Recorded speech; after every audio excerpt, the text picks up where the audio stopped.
नाज़रीन इकराम, इस वक्त मैं मियाँ वाली में मौजूद हूँ। मियाँ वाली शहर में ये कचहरी के साथ ही बैठा हूँ। सामने जामे मस्जिद फैसल नज़र आ रही है और ये थल कैनाल, जी सामने थल कैनाल का बहुत ही खूबसूरत व्यू है जी।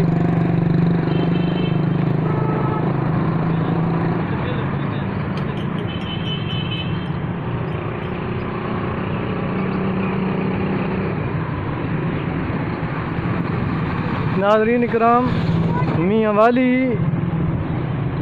शहर की खूबसूरती बढ़ाने में यहाँ के एक डिप्टी कमिश्नर, साबका डिप्टी कमिश्नर सैयद अली ताहिर जैदी का बड़ा हाथ और बड़ी कंट्रीब्यूशन है जी।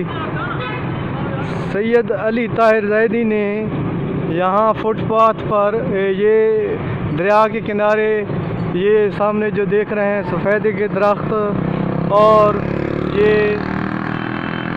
बैठने की जगह बनाई हैं बड़ी खूबसूरत अंदाज में। अली ताहिर जैदी बड़े जज्बे वाले डिप्टी कमिश्नर हैं मियाँ वाली के। उनके दौर को अब तक याद किया जाता है।